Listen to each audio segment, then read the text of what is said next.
Good evening, everyone, and welcome to the Microsoft Center. It's a pleasure to welcome you here for our first book talk of the fall season.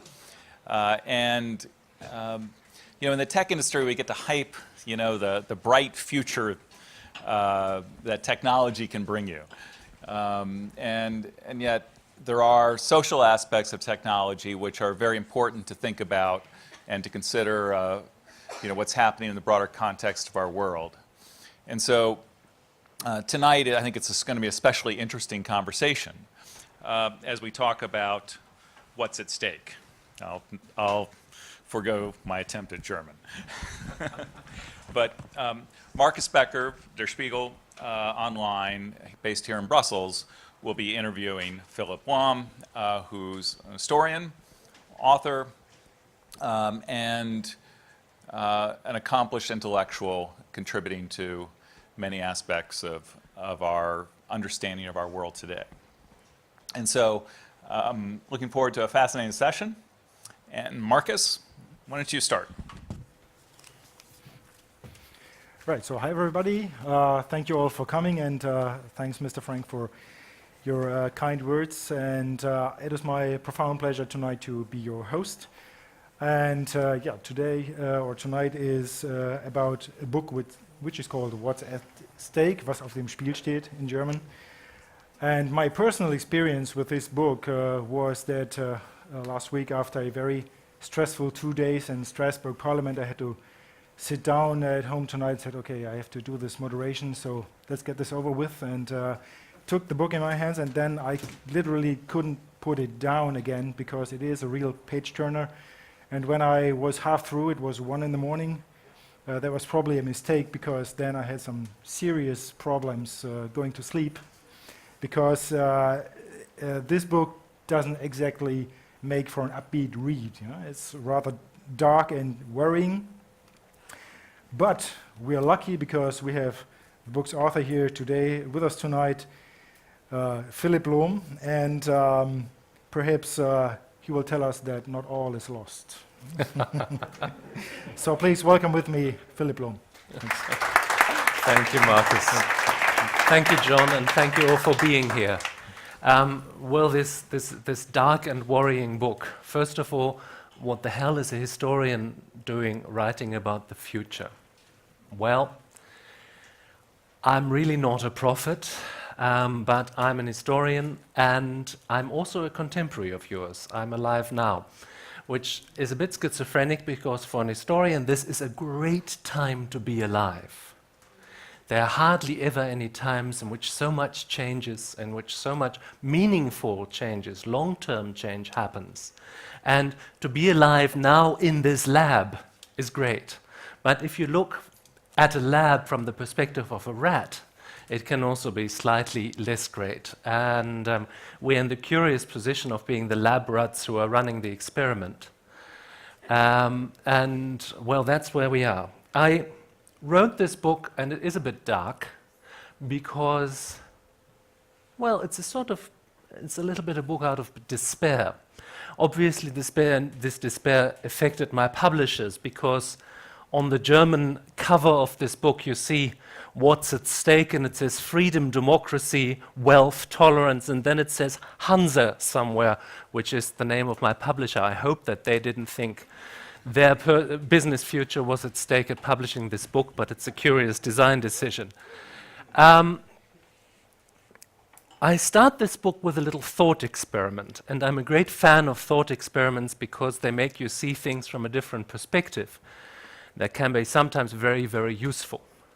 My thought experiment was, imagine a young historian wants to write her PhD, if people still do such things in 50 years' time, wants to write her PhD about the early 21st century. What would she see? What would she see? What surprises her about the early 21st century? What wouldn't she understand? And I think what she would have a hard time understanding, considering all the things that will have taken place in the meantime, is why societies back then did so little to react to the multiple consequences of climate change and automation. The great topics of the time, and these societies seemed to be so indifferent to them. They changed a little bit. They had discussions about whether they should still use plastic straws. But you know, in the scale of things, when you see what happened back then with the climate, that all the climate predictions came true, but much faster than the climate scientists had predicted, it seemed really trivial what they were doing. And now, if I'm still alive, and I'm sort of not sure that that's something to aspire to, I'd be in my 90s, but if this young woman came to me and said, "What the hell were you doing back then, and why weren't you doing more?"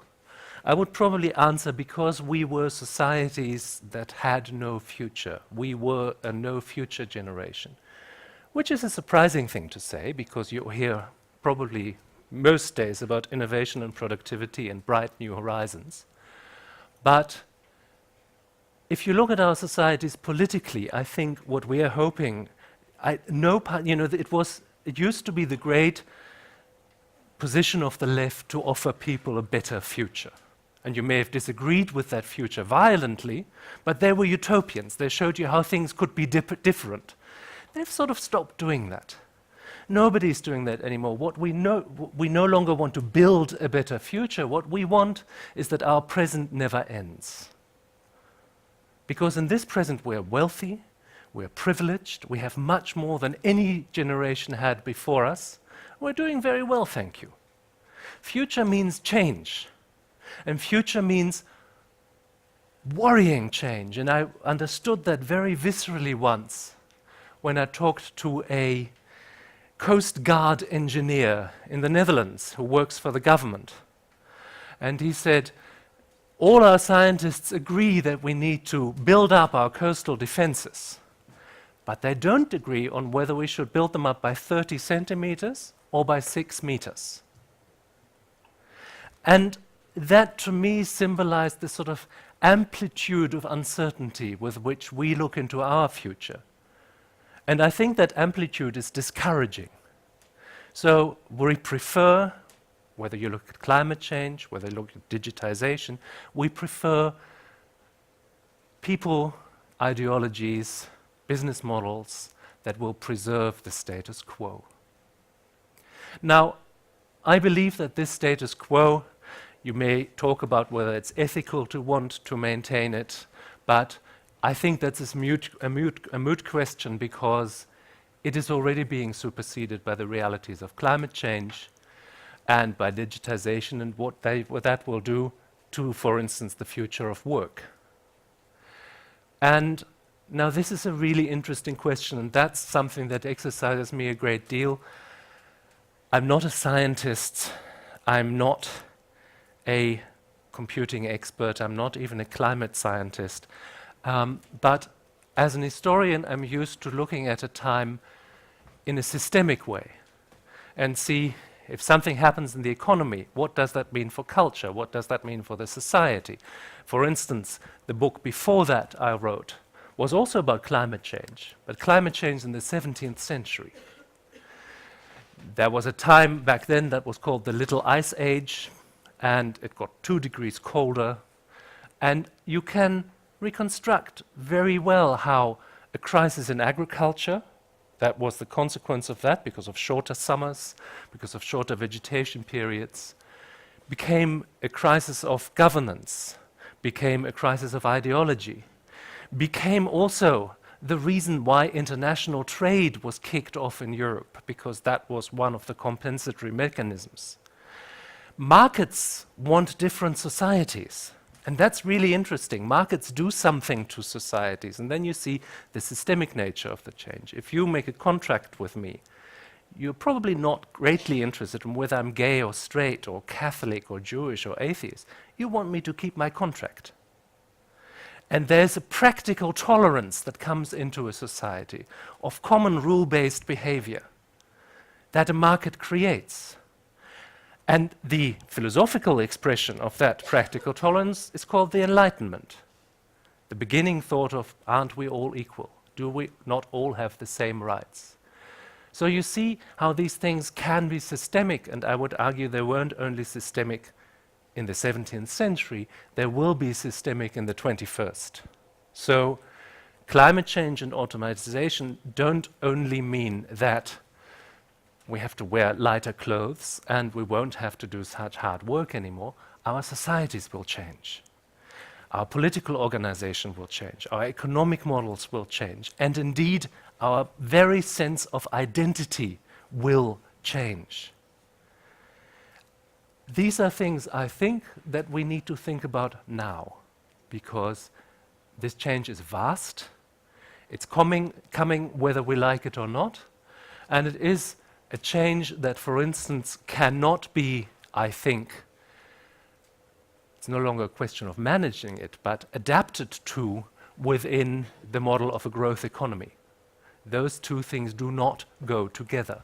We cannot keep using more raw materials and keep polluting more while at the same time riding climate change. It won't work.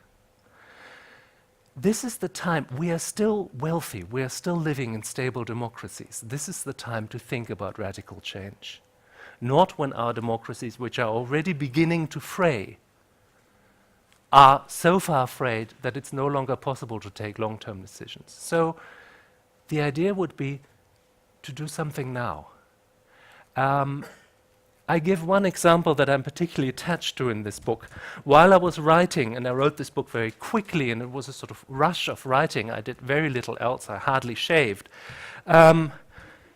And there was a glass of wine standing me all of a sudden. I don't know how it got there. But, and all of a sudden I thought, you know, I quite like wine, and wine comes into existence because there are yeast cells, and they really like sugar. And they eat everything that's in their way until they starve and asphyxiate in their own, in the alcohol they've produced. And then there's a catastrophic population collapse, and we don't think that's very bad because the result is wine or beer or bread or whatever we want to have with yeast. But I said that during a discussion with an Austrian biologist, and I said, I think we are rather like those yeast cells. We have produced Socrates and Mozart and Goethe, but we haven't learned since yeast. A few 100 million years later, we still do the same thing. We eat everything that's in our path until we will starve and asphyxiate and no longer be able to breathe. And she said, yes, but with yeast, you must see there is a different mechanism that you haven't understood yet or that you haven't taken into account. The bit of the yeast cells that survive in this new environment, post-yeast apocalypse, they change their metabolism to be able to live in the new environment. So I think, and this is really just throwing this out there because we will be coming back to these points in discussion with Marcus, and I very much hope in discussion with you, and I really want to know what you think about these things. The central question is, are we able to use our Kickstarter extra evolutionary mechanism, which is human culture, which is the fact that we can change how we see ourselves? Can we do that to pull a trick on yeast and change our metabolism before that apocalypse can take place? Can we use our mechanisms in liberal democracies to do that? Or are the liberal democracies too weak, too status quo oriented to allow that? And, well, I'm afraid if you're looking to an answer from me, as I said at the beginning of this talk, I'm not a prophet. I'm an historian. I think we can model these things. We can get a certain idea about what would be necessary, and I don't know, but tomorrow, whether you know this, but tomorrow there's a conference starting in Brussels, a post-growth economics conference, with some very, very interesting speakers, such as Kate Raworth. I don't know whether you've heard of her.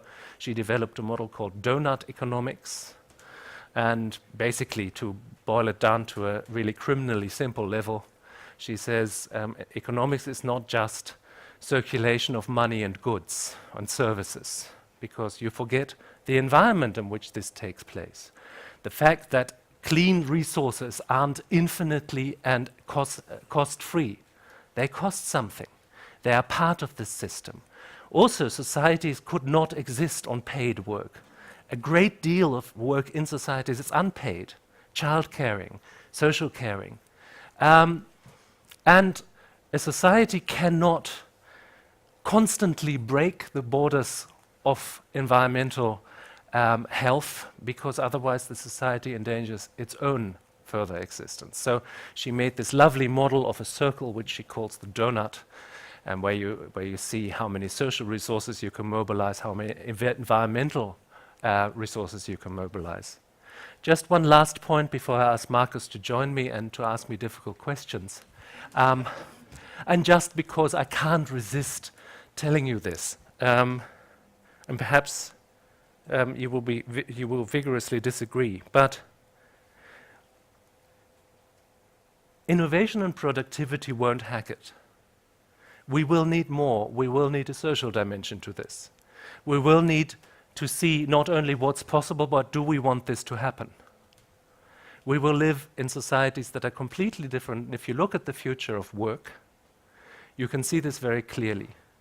We will have money enough in our societies. That's already clear. Productivity will rise spectacularly. But what do we do with the people who are now simply surplus to requirements? The economy no longer needs them. First of all, I would suggest that is a psychological cruelty that people will react to, and quite rightly so. If we tell 50% of our society, we give you a check because we're very nice, but your only function that you have from now on in the world, we're not interested in your talents and your personality, in your initiative, in your ideas. We're interested that you go and spend this check, because that keeps our economy running. You're not good for anything else anymore. That won't work. So we will have to think, what kind of societies do we want to live in? What models are there? Do we need a universal basic income? Is there something to replace this idea of a universal basic income? There are really wide questions, and I think what you can also sense from this, people talk about the free market. I would argue there is not. There is no such thing as a free market. Has never been, can never be. Why? Well, we made a contract before, so let's renew this contract, and I have a sack of flour and you have a Kalashnikov. At the end of this transaction, you will have a sack of flour and a Kalashnikov. So the market needs protection. It needs protection from laws. It needs protection from courts. It needs protection from monopoly watchdogs. It needs protection from perhaps a police force. It needs roads. It needs people who've gone to school, etc. A market is an important aspect of a society. It cannot exist in a vacuum outside of this society. It needs the infrastructure of the society. And I think if you think of markets as important aspects of societies that can help address these problems, perhaps, because they're good at reacting to new stuff, then you can also see, well, we have a say in what we want this market to do. If the market is part of our society, let's shape the market in the way that it is there for us. We're not there for it. Now, this has taken us quite far. Marcus, difficult questions to come.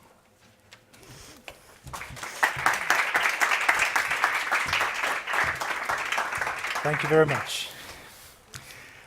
I have to say your yeast thought experiment gave me an idea there. You know, it's after the yeast has consumed all the sugar in the wine, maybe if it would go on and consume all the alcohol, it could survive and would be very happy yeast at the same time. You know? but it's my strategy, yes. but I'm afraid for humans it's not quite as easy. So if you say that hope has basically left Western societies, how can you make it return? Well, this is an idea that I didn't address in the talk so much, but that I just addressed in a very, very public speech that I gave. I think we're not only societies without a future, but we're also societies without hope.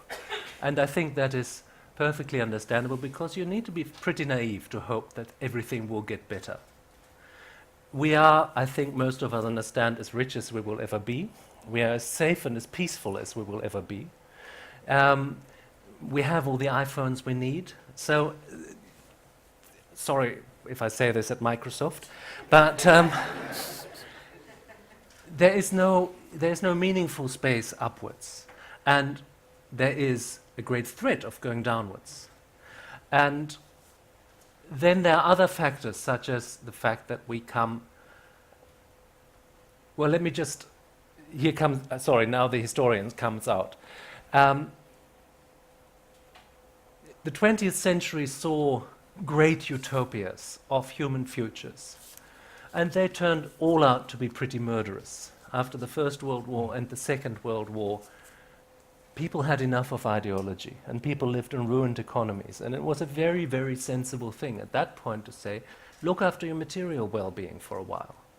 See that you get on a decent footing again. See that you get yourself a washing machine and perhaps a car, and don't worry about the future, the paradise of workers and peasants, or the Aryan superstate.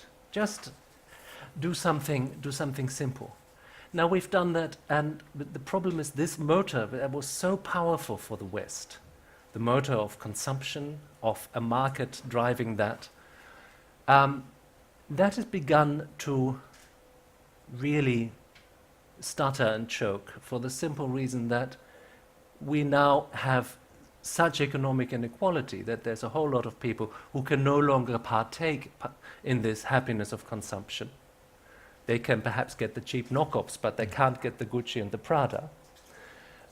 And then you have people who can afford so much that it's no longer very special for them to do that. You know, the first Levi's jeans for many Europeans in the 60s was a great event. The 19th Levi's jeans that has the cuts a bit different on the knee is no longer so exciting. Social inequality, never mind where you stand politically, is very dangerous for a democracy. Many developments that we are seeing at the moment, not only with the reaction to migration, with artificial intelligence, with big data in politics, etc., are very dangerous for democracy. We're living at a time, and this is very important to me, we're living in a time where all these things are up in the air. Democracy is not a natural state for a society. Actually, it is the most unnatural state we know. Almost all societies have been mean and authoritarian, and really only in the last 50 or 60 years of the entire history of humanity have we had something that we would define as liberal democracies. Why? Well, ancient Athens always comes. In ancient Athens, roughly 9,000 men were allowed to vote. Not the slaves, not the foreigners, and certainly not the women. So that's not a democracy in our sense. In France, women got the vote in 1945. In Switzerland, women got the vote in 1972. There was even one canton, Appenzell, that held out until 1992. Democracy is something new. It is an open historical experiment. And I believe that the success or even the possibility of this experiment relies on the presence of hope in a society, in the fact that people see a meaningful future for themselves, for their families, and for people like them. And I believe that people are not that stupid. People will only have hope if that hope is actually rationally grounded in something. That hope can only be rationally grounded in something if, for instance, it sits on an economic model that can actually still be in existence and running in 50 or 100 years' time. We don't have that. But you just mentioned that even given all these social inequalities you've just been talking about, we are still doing pretty good, actually very good, when you compare it to historical thing, to history. But at the same time, you said we need to initiate radical change now while we are still doing good. But does that not run counter to human nature, and does it not run counter to democracy? To human nature, certainly. And that, I think, is the problem. But when you say we're doing fine, you know, perhaps you've heard of the psychologist Steven Pinker, who, an American who constantly publishes books telling us that not only is this point in time better than any other, but also the future will be bright. And people who are doom-mongers, they make a nice living out of that, but it's just cynical. Well, what I would answer to that, certainly there are actually, no, peak democracy is already gone, but there are more democracies, more liberal states than there have been 100 years ago. There's less lethal violence, there's less illness, people are higher educated, there's less radical poverty. But this is all based on one thing, and that's really interesting. I've brought my PowerPoint presentation. Please don't panic. I've got it right here. There is one graphic that I have in this book, and it's a graphic from NASA.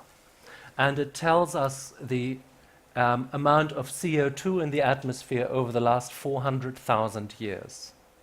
And there are a succession of ice ages and warmer times, and so CO2 gets bound up in plant material and then released again. And you get a curve that is rather like this. So this is the PowerPoint. It begins, and then we've got roughly 100,000 years.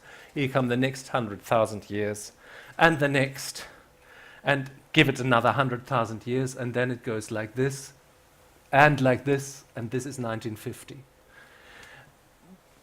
What this means is we are by now in a situation with climate processes that is completely unexplored territory. We do not know how nature will react. We do not know what processes we have kicked off with that.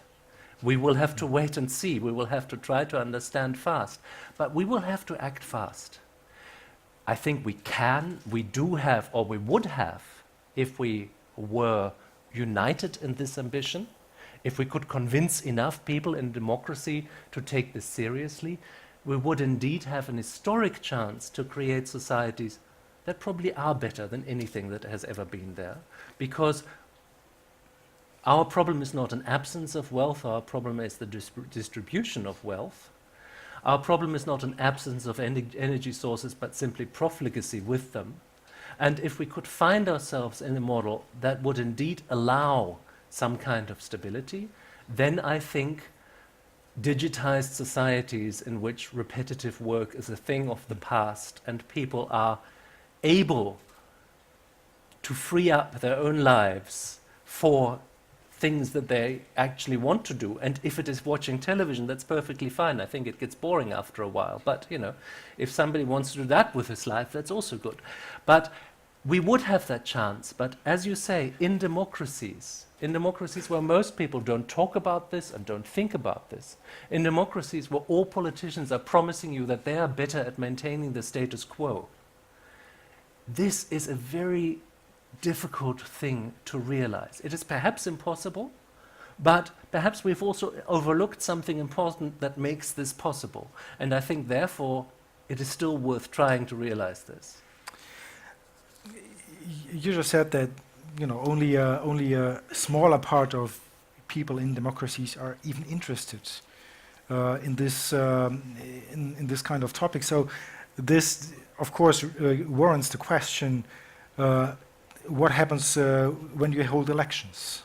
Because if you cannot talk about these kinds of things, then obviously it won't be a subject of elections. So how do you bring people to vote the right way to initiate the radical change we need? Well, the right way in a democracy is always, of course, an interesting question. But I've had this curious idea that we really need a vast foundation that gives politicians a seal of approval. Not on whether they're clever or not, or whether they're right or left, or conservative or progressive, but simply on whether this politician can tell us, or his or her electorate, what this country will look like in 20 years' time or in 30, and what the great challenges and opportunities are, and what paths could be taken. And any politician who has got a reasonable idea of how to get there gets the seal of approval.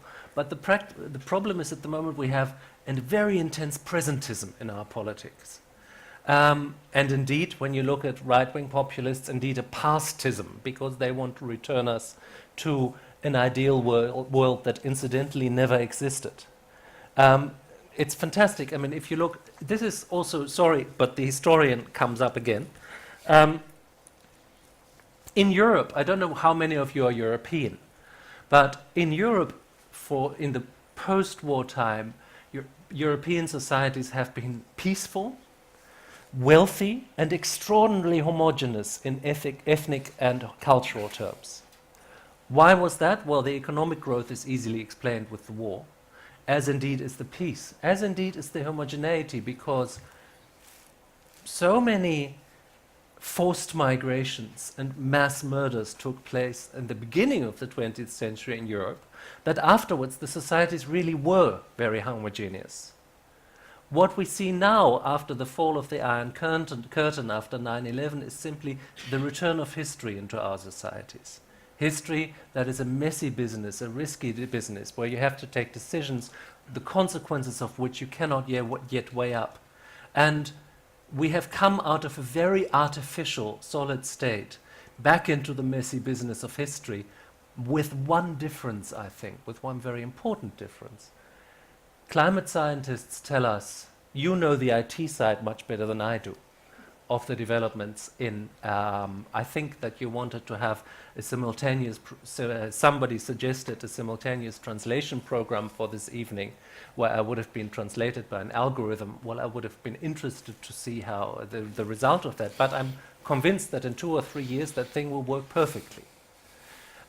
Things go very, very fast, and in lectures to not IT audiences, I always get out my iPhone and say, remember the Apollo mission in 1969, and they had state-of-the-art computers and that only governments could afford, and they filled garages, and today your iPhone could, from its processing power, run roughly 120 million moon missions of that kind. And you see how this power has already begun to transform our society and will simply go on to transform our societies. But whether we can negotiate this as democracies, and whether we can negotiate this with ideas like human rights, not consumer rights, but human rights, the idea that actually somebody is worth something simply because he or she exists, that is an open question. And whether we will still have, I don't know whether you probably all do know the social credit system in China. Let me refresh your memories if you've been reading the other side of the screen, but there is now a pilot project. You all know Alibaba, the Amazon of China. And Alibaba got so big partly because they did better consumer profiling than anybody else. And the government got really interested in that. And now there are pilot projects in which every citizen, whether you have false parking, or you go to see a prostitute, or you take part in a demonstration, or you come late for a meeting, or whatever it is you do, you get bonus or malus points. And you get categorized in 5 categories from A to D. And the A's, this is not science fiction, this is already a social fact in China. And the A's get cheaper credits, their kids get into better schools, they have priority in jobs, etc. And the D's no longer get any of this. They can no longer travel, they don't get credit of any kind, etc. I think when you are in love with the possibility of building a controlled society, that looks like a very attractive model. I can think of few politicians in Europe who would be very interested in that. We must not think that democracies are here to stay simply because they're here now. You mentioned at several points in your book, you compare our current situation with that of the late Weimar Republic. And so when you're now talking about China and Alibaba and this social profiling, do you think, and given this huge revolutions we now see in our economies already, what are the chances, do you think, that we fall back under authoritarian or even fascist rule? And would it look like a little bit like what China is looking like right now, not with tanks in the street and black leather? No, that's past. That you know, the dictators of today, they wear business suits, no longer uniforms. And we must not look, where the next leather-clad, torch-carrying mob comes from, because they will behave differently. But let me just finish the thought from before. There is a political scientist, Yascha Mounk, who works in the United States, who threw up the idea that democracies were simply piggybacking on the use of fossil fuels, for the simple reason that fossil fuels enhanced productivity so enormously that we were wealthy enough to afford all the institutions that are required by a democracy. You need courts, you need a parliament, you need a police force, etc., to enable a liberal democracy to exist. But your question, are we going to go back into a dictatorship? Well, I read an article today in The Guardian that I thought really interesting.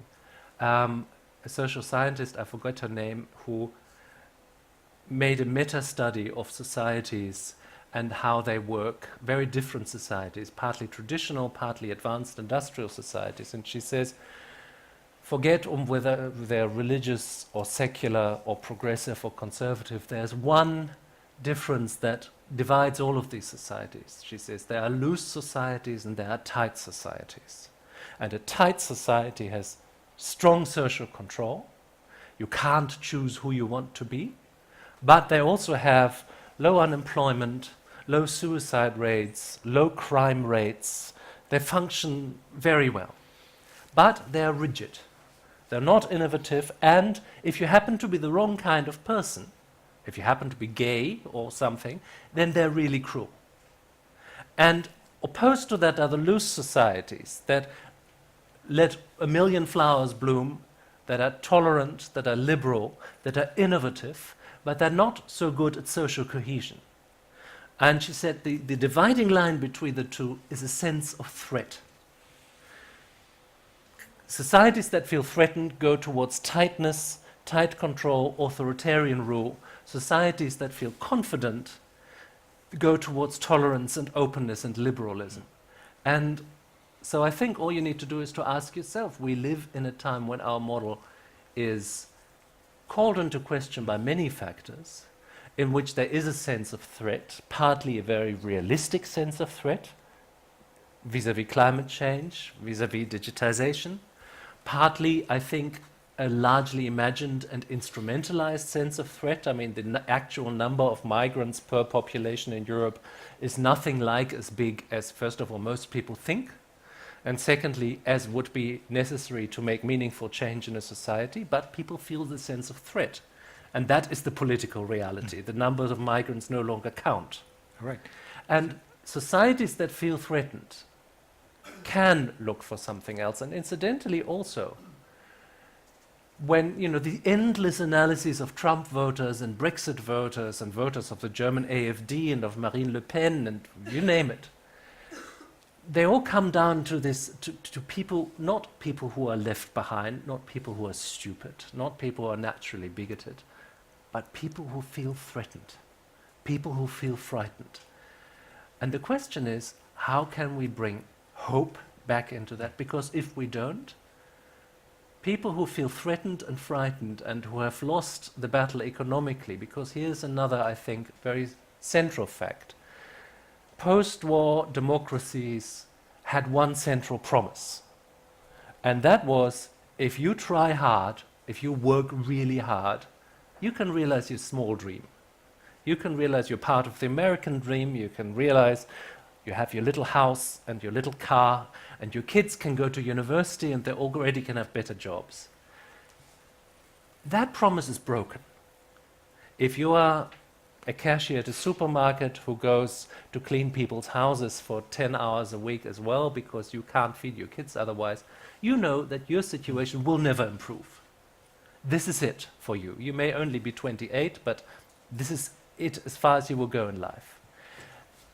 And people like that, who no longer get anything out of the system, who feel that the system is not there for me, but I have to be there for it, they will look for alternatives, and I find that rational. I find it perfectly rational, if you live in a system that is no longer working for you, to look for an alternative. And when then somebody comes and says, you know what, I will smash this system. It is a bad system, I will drain the swamp. That finds a lot of sympathy. or indeed because it is a simple fact that climate change is a bad story to tell politically. It is difficult. It deals with things that people cannot see or feel. You can say you can see the consequences now, but when you start talking about ocean temperatures and CO2 levels, people have already switched off. If you show them a family with a different skin color, who talk differently and believe in something else, and say, he's taking your job, that makes sense. That is intuitive. It is wrong, but it is also intuitive and makes a lot of sense to people. If too many people find they're no longer invested in the system, they will seek change of that system, and perhaps not in the most best advised way. But democracy is really like religion. If too many people stop believing in it, it will vanish. Okay, let's get people invested in our system here and open the floor for questions. So, who's first? Okay, over there, the lady. Maybe. Hi, Margaret. There's a mic for you. Microphone, yes. Thank you. Hello. I have a question from your initial speech, because you said that the idea is that the market is here for us and not we are here for the market. But this is exactly what you said now, because like market is something what we people invented. It's not gravity that it's always been here. So who is we that market should work for? Yeah. Look, that's a very interesting question, a very critical question. It's very easy to say we. And probably the we that I meant changed several times through this talk, which isn't helpful in a terminological way. The we I address this book to is people in wealthy industrialized nations who can read and write, because they're the ones who can do most to change this. If you're a farmer in Somalia, you may experience climate change, but your field of action is pretty small. If you live as we do, every one of us can make trivial changes in his or her life without affecting our lifestyle phenomenally. But if 500 million people do that, that makes a big change. So the we is really the people who are, first of all, the main causes of this thing, but secondly, who also have to be the biggest part of the solution. Because most people have very little possibility to act beyond their own immediate lives. We have those possibilities. We can make changes in civil society, we can change the conversation of the society, and we can change the patterns, we can change the economic patterns of the society. And just to make this clear one last time, because I find that people find it extraordinarily easy to misunderstand, I'm not against capitalism and markets. I think they're very useful systems. But, you know, let's say, for instance, I've written one curious, optimistic chapter in this book, but the premise of that chapter is a bit problematic. The premise of this chapter is, imagine the tooth fairy of history appeared to everyone who's living on Earth in the same night and showed them realistically what situation the planet is really in.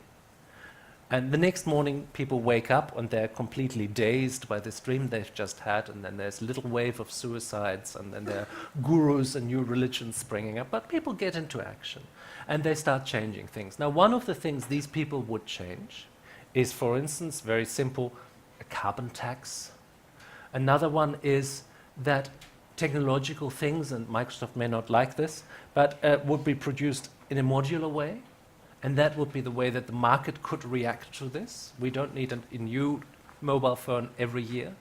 We can have a new chip put in, and then it'll work as a new one. The market would have creative spaces to react to these things if we used it as a mechanism to react to that, and if we didn't think in this curiously religious and theological way that the markets are there apart from us. They are the gods whom we have to placate, because if they get angry with us, we're really in trouble. Okay, next question, please. Yep, over there. I want to go back to your PhD student of the future, should she exist. And I guess the answer to your question of why didn't we see all those things was because the pace of change is so slow and incremental, we don't see it on a day-to-day basis. But taking that towards what you were talking about in the change in society, maybe a move to something more autocratic or more controlled. Do you see that being incremental, except with an accelerated pace? Or do you see something specific triggering it? And if so, what is that? Well, that's very interesting. I would almost argue the reverse. I think part of our problem is that change is so rapid that we can't adapt to it. Social change, technological change, changing expectations. People find it very difficult to keep pace with that because we're pretty simple primates, and the technological change is actually much faster than what we have evolved to cope with. But the other kind of incremental change is something I think very significant that we see around, and that is the changing of the conversation of a society. Normalizing things that wouldn't have been normal before.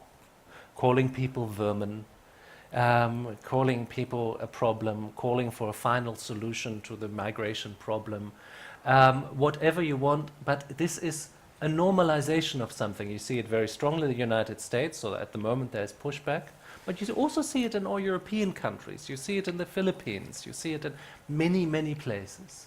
And I think this process of creeping normalization of things that would have been unthinkable before, that is something that we should all be very aware of, because afterwards come actions. And when something has been sanctioned by words, then the actions can take place. And I notice, I'm in Austria, I also work as a radio host, and I notice that the conversation is changing, that people dare say things that they wouldn't have dared say before. One little example, simply because it happened to me recently. Somebody calls up in this show and says, now there might be some people who say, I'm not one of these people, but some people might say, I'm not going to read the books of this Philipp Blom because he's Jewish. Now, that's actually not the case, but that is completely irrelevant for this example. My name is Dutch, not Jewish. But the important thing is, in 10 years of doing this radio show, I had never had someone who dared say something like that on air. Still hiding into that little lie it wasn't himself, but that the Jews are a problem, I thought that was finished. I really thought we've done with that in Europe, and Islamic immigrants still have it because they have a problem not with Jews but with Israel, but that creates anti-Semitism. But in European white societies, anti-Semitism is finished. No, it is not. It is coming back. Well, if you'd like, I could send you a worst of the letters to the editor I get every day. Okay, yes, next. but to take you up on that, do they change? Have they stayed the same? No, not at all. I mean, I've been doing online journalism now for 16 years, and they change quite a lot. Like especially in the way you said, things that have been off limits for years. They come back, like, and the aggressiveness of the conversation. You know, like even if people are trying to make a factual point, even then they are like really aggressive, like calling you an idiot, you know nothing, and stuff like that. And I'm not even talking about the stuff where people get really aggressive, like when it's about Middle Eastern policies, for example, when it's about the German AfD, where stuff like that, it's really becoming very ugly. And there is, you feel sometimes there is no, or you wonder where is the basis to talk to people like this. And then I realize, and this always gives me the creeps a little bit, then I realize these are the people who still read publications like ours, like Der Spiegel, you know? What about all those who don't do this anymore, but they are like prisoners of the social media echo chambers?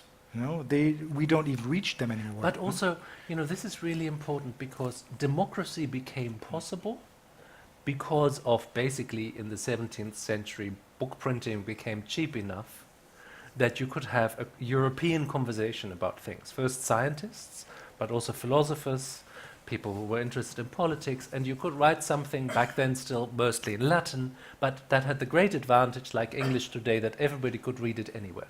And that created a public sphere, where there was a public discussion, where people had the same sort of state of knowledge as each other. That makes democracy possible, to have that public sphere, to have one general conversation that everybody participates in. And we had that with newspapers, with the news on television for a long time. That is now splintered and broken. And again, it's a different playbook, and we don't yet quite know how that plays out. But more than with newspapers, and simply because for design reasons, more than with newspapers. A newspaper is something you can put away. Your social media feed is explicitly designed to make you, or to put it negatively, addicted, but to make you check all the time, to get positive reinforcement, to find images that are so much stronger than words, etc. And this means that it insulates you more than a newspaper would have done. A newspaper might have been ideologically just as partial as your Facebook group is now, but it was not as captivating. And I think this captivating of minds and of eyes and of our little reptile brain, that is really something that changes the nature of democracies. Yeah. All right, next question. A man, please. We need to pay attention to the quota. This is, by the way, fascinating, and I've observed this usually in public discussions when we come to questions. After about the 8th question, I say, I want a question from a woman now. Microsoft culture seems to be different. We've had 2 women as the first speakers. I find that fantastic. So a man or woman now. Or indeterminate is also fine. Who wants to join the conversation? Me too.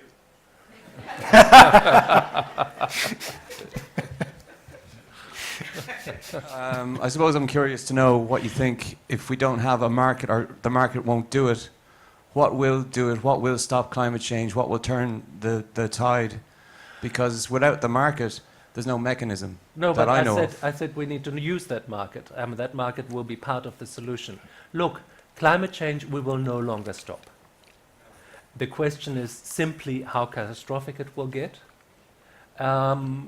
We have already, I think, 16 of the first 17 years of the 21st century have set heat records in climate. We will no longer stop this. The question is, can we modify our own behavior strongly enough that it doesn't become so catastrophic that in 100 years there will be no more people on this planet? But is it not the case that the only thing that could save us is the marketization and monetization of a post-carbon economy, a negative carbon economy? You take the carbon out of the atmosphere by making a profit out of it. I don't even know what technology you could use for that, or how you could make that exchange. But the only thing that can save us is capitalism. I don't agree, and I tell you why. I've once had a really fascinating experience. 4 years ago, I was standing in front of a school class, and out there is a book that's called The Vertigo Years, and that is basically a history of the time before the First World War, leading up to the First World War. And I was talking to these kids about the beginning of the First World War, a German school class. There were 16 or so, and they were, tired and being busy, being in their puberty, and they were frankly not listening very much. So it was the time of the Crimea crisis, and so I asked them, if Angela Merkel tomorrow declared war on Vladimir Putin, who of you would volunteer? And they looked at me as if I was completely crazy. Which was interesting, because their great-grandfathers in the same classroom had all put up their arms and had gone into the battlefield. Now, the question is not whether one is better than the other. The question is simply what had changed. And what had changed is that social value back then was honor. Social value today is possession. But that also means that we can be re-narrated. capitalism is not without alternative. I think that is the most significant intellectual trap in which we can all fall, that what is so today is so because it needs to be so, and is not contingent and developed through multiple accidents. I think capitalism has a part to play, but another part is a different construction of what it means to have respect in a society, of being esteemed in a society, of having value, different from having a bigger car or a newer phone. That is possible because, incidentally, most societies run differently than ours. Most societies are not based on consumption because consumption is simply not possible for them.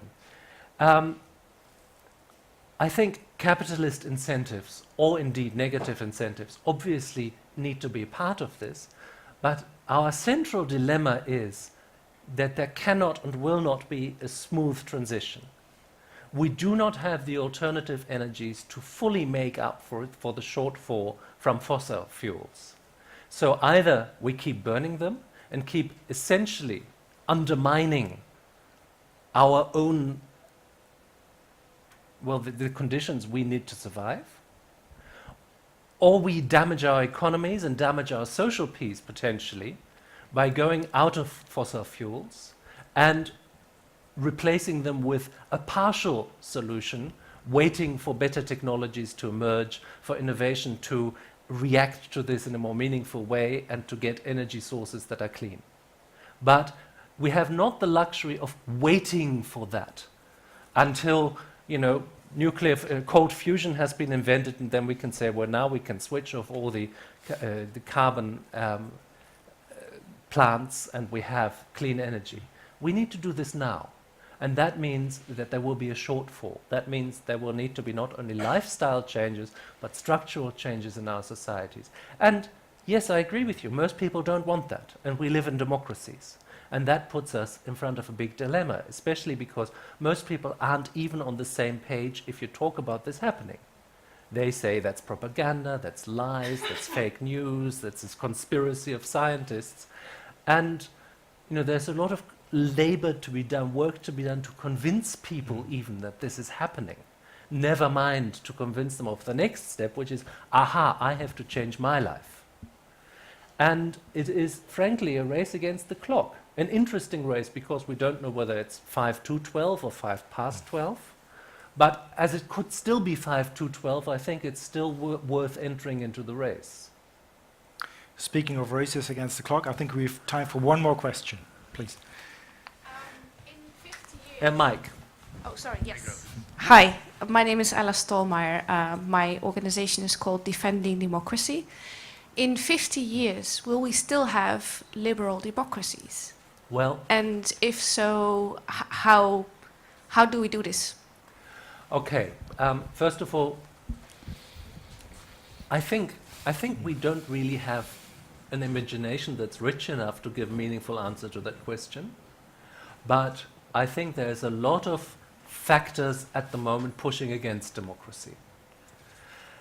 How do we do this? I think ultimately in the long term only by putting our societies on an economic and social footing that does have a future, that allows people to be invested. I'm sort of embarking, I just want to tell you this, I know there's a race for the clock and there's also one last question, but I'm sort of engaged, I told this to Marcus earlier, in a little project that I call primate politics. And the idea is simply, since the Enlightenment, about which I've worked a good deal, we have developed social utopias, and then we've tried to create the people we can shoehorn into that. Because people were never quite perfect enough for our perfect societies. And so all these societies have failed. The only model that hasn't failed is the model of a liberal democracy, which needs a lot of resources to flourish. And at the moment has them because it's basically borrowing them from following generations. But utopias have failed because we have tried to create people to live in those societies. What if we started from the other way around and said, now what kind of primates are we? Under which conditions can these primates live in a relatively peaceful, unaggressive, cooperative way? And when do they become afraid and aggressive? And are there such conditions? I don't know, but it would be worth finding out. You see these little YouTube videos of interspecies friendships, and there's a dog and a duck, or a tiger and a goat, and they are completely inseparable and they love each other.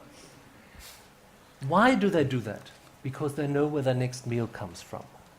They can afford being generous.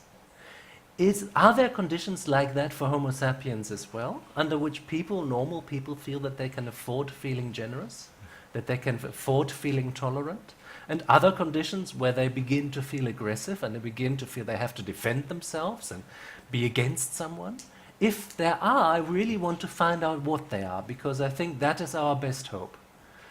We need to put our societies on footings that allow for that, and of course when I say we and need to, these are free societies and there's a lot of voices in these societies and they're contesting each other, and there isn't the great engineer who finds the ideal solution. There is a democratic process which is by definition messy and compromise ridden, and whether that process can react quickly enough and decisively enough to these vast transformations that are simply happening at the moment, we don't know yet, but it's worth a try. Okay, I think we are at a point where I hope liberal. There's a one more. One more. Okay. Okay, so what I was saying, we are at a point where I hope liberal democracy is not yet. Time's up. So thank you all very much for coming here. Thank you, Philipp, for fascinating insights, and thank you all for fascinating questions, and to Microsoft for having us here. So, well, let's continue this conversation, and let me just all remind you, because you're a little bit silent, this book is called What's at Stake? It's not called Tomorrow We're All Dead. I think there's an awful lot at stake, but I think once you realize that, perhaps you can be decisive enough to actually do something about it. thank you. Thanks.